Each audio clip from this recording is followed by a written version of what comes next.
किया है, तो उस पर रिएक्शन कैसा है मेरा, देखते हैं कैसा ट्रेलर है। Hey, come on, pretend like you're not the happiest you've ever been in your entire life. I can't. I knew it!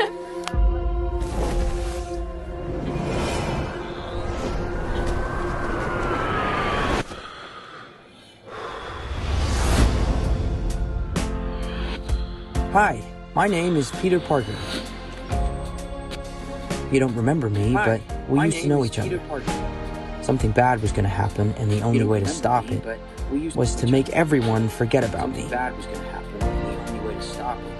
Because I'm not just Peter Parker. I'm Spider-Man. What the hell, Frank? You just hit me with a van! Get your whip. Shoot yourself.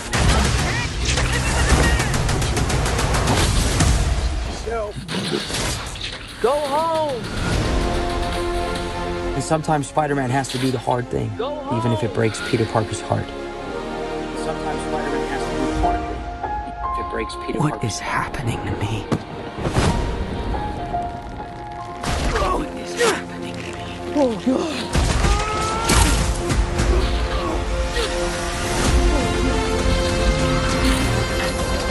Excuse me, Dr. Banner. I need your help.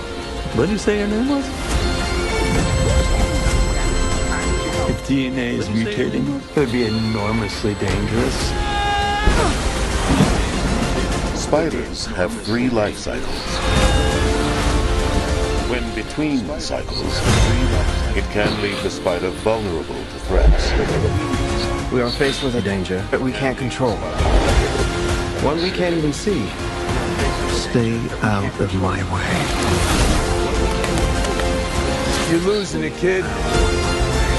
And for those spiders who make it through, it amounts to a kind of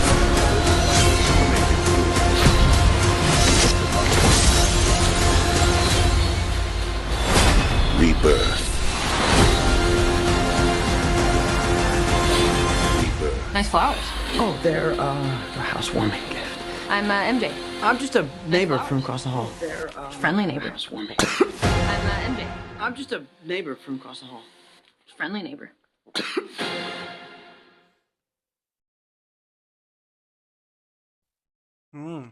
तो trailer कैसा था? Trailer अच्छा था, satisfying था। Trailer decent था, but अब जैसे इसी सीरीज का थर्ड पार्ट हमने देखा, नो वे होम। उसके ट्रेलर में किसका रोल था? Doctor octopus, green goblin. अब बताओ यार, जिस मूवी में आप कंपेयर करो ग्रीन गॉब्लिन और डॉक्टर ऑक्टोपस से, अब ये नए वाले में जिसमें सिवाय स्कॉर्पियन के और हल्क के और पनिशर के हमें कोई नज़र ही नहीं आया। ठीक है, अब यार सीधे सीधे कंपेयर हो जाता उस मूवी से। तो अब बताओ कि अगर वो मूवी इतनी बड़ी थी जिसमें 3 स्पाइडरमैन देखने को मिले, ओरिजिनल स्पाइडरमैन, अमेजिंग स्पाइडरमैन, और ये नया वाला छुटकू। अब पर हाँ, अब थोड़ा ना रिलेटेबल फील हो रहा है, अब ये थोड़ा मच्योर लग रहा है। अब जैसे जब ये आई थी, क्या कहते हैं, होम कमिंग आई थी, तो ऐसा लग रहा था अपना, लग ही नहीं रहा था कि मतलब कोई धाकड़ स्पाइडरमैन है, दमदार भी नहीं लग रहा था। सेकंड पार्ट तक, due to mysterious great great acting, amazing acting, लगा भाई कि हाँ भाई मिस्टेरियो की वजह से कि हाँ भाई फिल्म में जान थी। एंड दैट इज बिकॉज वो फिल्म $1.1 बिलियन प्लस कर गई। आफ्टर दैट जब थर्ड पार्ट आया, थर्ड पार्ट भी कैसे भी उन लोगों ने कोविड के टाइम में पोस्ट प्रोडक्शन की फुली अच्छे से नहीं फिनिश थी, फिर भी उन्होंने कैसे भी करके 2-2.5 साल बाद 2019 के बाद 2.5 साल के अंदर उन्होंने रिलीज कर दिया। अब बात यह है कि इनके पास उस चीज़ को टॉपल करने के लिए कोई स्टोरी तो है नहीं। उस चीज़ को मतलब ये टॉपल तो तभी कर सकते हो जब मल्टीवर्स वाला कॉन्सेप्ट ही स्पाइडरमैन यूनिवर्स में घुसा दो, 10-12 स्पाइडरमैन आ जाए, जैसे कि एक एनिमेटेड फिल्म सीरीज है ना स्पाइडरमैन की, वैसा कुछ। तो वैसा कुछ नहीं है। तो पर आई वुड से कि हल्क है तो हल्क को अच्छे से एक्सप्लॉइट करेंगे, मतलब अच्छे से यूटिलाइज करेंगे इस मूवी में। पनिशर भी कूल लग रहा है भैंचो, मतलब हंसू लग रहा है कि हाँ भाई उसके कैरेक्टर के साथ कोई खिलवाड़ नहीं, he would be as turn as bad as he always was in his series which I have never watched. मेरे को बस यार अब प्रोमोज वगैरह देख लेता हूँ, छोटे छोटे क्लिपिंग्स देख लेता हूँ, उसी से पता चल जाता है कि पनिशर का कितना ऑरा है, कितना टशन है। एंड डेयर डेविल का कैमियो होगा, लिखवा के ले लो। बाकी एमजे इज कमिंग बैक, और ये एमजे किसी को एमजे लगी नहीं, ओरिजिनल एमजे ही सबको एमजे लगती है, चाहे वो कैसी भी थी, चाहे उसने स्पाइडी को कितनी बार भी धोखा दिया हो पीटर पार्कर को, बट वही ओरिजिनल लगती है, ठीक है। चाहे उसके कितने मल्टीपल अफेयर्स हों, जो भी मतलब ट्रायलॉजी में दिखाने की कोशिश करी थी सैम रैमी ने, the OG Spiderman. And amazing Spiderman का तो यार कभी किस्सा अच्छा से चल ही नहीं पाया। मतलब देखो, जब आप 2012-14 में वो फिल्म, आपकी फिल्में 2002 में आई फिल्म से भी कम कमा रही है, 12 साल के इन्फ्लेशन को भी टॉप नहीं कर पा रही, तो स्टूडियो तो परेशान हो ही जाएगा। तो उस वाली स्पाइडरमैन को तो बंद करना ही था। यह वाली स्पाइडरमैन को मैं बॉक्स ऑफिस पोटेंशियल बताता हूँ कि मेरे को क्या लग रहा है कितना हो सकता है। देखो ये लोग इतने ठल्लू तो है नहीं कि मतलब फिल्म बस बनाने के लिए बना रहे हैं, नहीं भाई, इसमें भी बहुत कुछ होगा। डूम्सडे से पहले पेनल्टीमेट मूवी आ रही है, डूम्सडे अगर दिसंबर में आ रही है, देखो असली इंतजार तो डूम्सडे का ही है सबको, 25 30 35 40 सुपर हीरोज होंगे, एक मतलब एक्सट्रीम प्लॉट होगा, ऐसा मतलब एक्शन होगा जैसा हमने कभी देखा नहीं। एंड गेम से भी it would be better, it would B 2 और 3 टाइम्स और 5 टाइम और 10 times better than end game and infinity war combined, because भाई डूम्सडे के लिए इन लोगों ने एक्स्ट्रा 2-2.5 साल ले लिए शूटिंग में, पोस्ट प्रोडक्शन में, सब कुछ में, जो कि आमतौर पे इन्फिनिटी वॉर और एंड गेम का मामला एक एक साल में सेट हो जाता था, शूटिंग स्टार्ट सब कुछ मतलब कर देते थे। तो इतना टाइम लिया है, it would be far more awesome than what we have ever watched. वो तो फिल्म पक्का $3 बिलियन क्रॉस कर रही है, एवेटार का रिकॉर्ड तोड़ देगी, एंड गेम का भी रिकॉर्ड तोड़ सकती है, तो तोड़ ही देगी। अबाउट दिस वन, हाँ, तो मेरे को क्या लगता है कि इसमें सरप्राइजेस तो बहुत होंगे, ठीक है। और इसको रिलीज क्यों किया गया है? क्योंकि देखो, अगर 5 साल 9 महीने तक स्पाइडरमैन अपनी कोई नई फिल्म ना रिलीज करे सोनी, तो स्पाइडरमैन के जो कॉन्ट्रैक्ट्स हुए हैं वो दोबारा मार्वल के पास चले जाएंगे, इसलिए इनको 5 साल 6 महीने तक लास्ट फिल्म के रिलीज करनी ही करनी पड़ती है। दैट मीन्स अगर 2021 दिसंबर में फिल्म रिलीज हुई थी, तो 2027 सितंबर तक अगर नहीं रिलीज होती है न्यू स्पाइडरमैन मूवी, तो आप समझ लो कि फिर राइट्स रिवोक हो सकते हैं। इसलिए ये लोग कुछ भी करके 2-2.5 साल के अंदर शूटिंग स्टार्ट कर देते हैं एंड फिल्म रिलीज कर देते हैं, ठीक है। ये इनका है।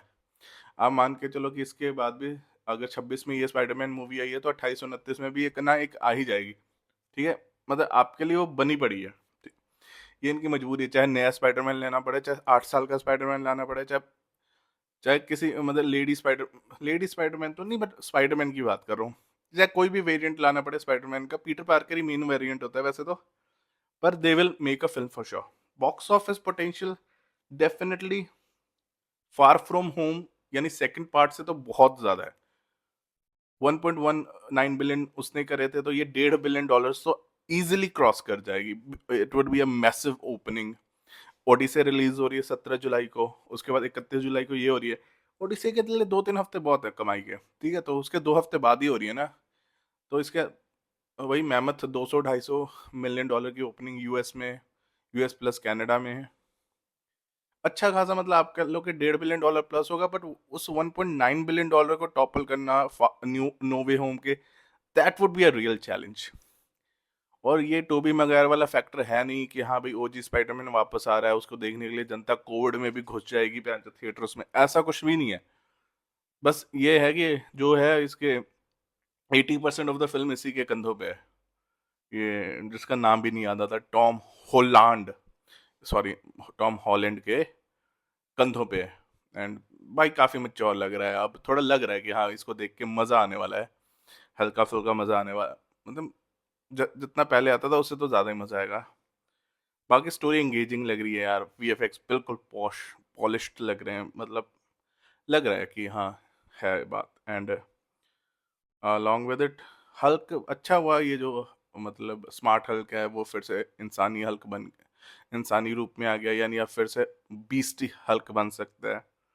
और भी बहुत सारे कैमियो होंगे, ऐसे सैडी सिंक करके कोई एक्ट्रेस है जिसको ग्वेन का रोल दे सकते हैं, या कोई सरप्राइज रोल मिल सकता है, उसके लिए भी थोड़ा बहुत हमें एक्साइटेड रहना है। बाकी मार्वल के और भी कैमियोज हो जाए, एमसीयू वाले कैमियोज आ जाए तो फिर मज़ा ही आ जाए। एंड देखो, ज़्यादा ट्रेलर में, टीजर ही कह लो इसको, ट्रेलर में रिवील करा नहीं है। मैं तो जनवरी से वेट कर रहा था, कम से कम 6-7 महीने पहले आया करते थे ट्रेलर, पर आजकल विंडो काफ़ी शॉर्ट हो गई है, 3-4-5 महीने पहले रिलीज़ करते हैं। ये भी मार्च में रिलीज़ हुई है, जुलाई में वैसे इसका रिलीज डेट है। तो आई थिंक सब कुछ तो बढ़िया है। ये मैं झाटू की तो ओवर हाइप नहीं होऊंगा, क्योंकि ओवर हाइप वो लोग होते हैं जो जिन्होंने साला कभी आज तक फिल्म नहीं देखी। मेरे को 20-25 साल हो गए फिल्म देखते हुए, हॉलीवुड फिल्में देखते हुए, तो I would be like theatre में ही जज कर पाऊंगा बेस्ट कैसा है। बाकी यही एक मूवी है हॉलीवुड की, और डूम्सडे है, जिसके लिए रियल में एक्साइटेड हूँ। बाकी इस साल तो हॉलीवुड के पास कुछ तगड़ा है नहीं। ओडिसे, नो, वो सुस्त फिल्म मेकिंग मेरे को नहीं पसंद है क्रिस्टोफर नॉलन की। बाकी देख लूँगा, 300-400-500 की टिकट होती है, देख लेंगे, क्या ही दिक्कत है। अलॉन्ग विद इट मुझे तो हॉलीवुड की कोई याद ही नहीं आ रही कि इस 2026 में कोई बिग बजट हॉलीवुड है देखने लायक। बाकी थिएट्रिकल विंडो चेक करूँगा और उस पर भी एक वीडियो बनाऊँगा। होप आपको ये मेरी वीडियो पसंद है। लाइक करो, सब्सक्राइब करो, क्योंकि मैं हर एंटरटेनिंग चीज़ या जो भी चीज़ मेरे को एक्साइट करती है वो मैं शेयर करता रहूँगा। Thank you.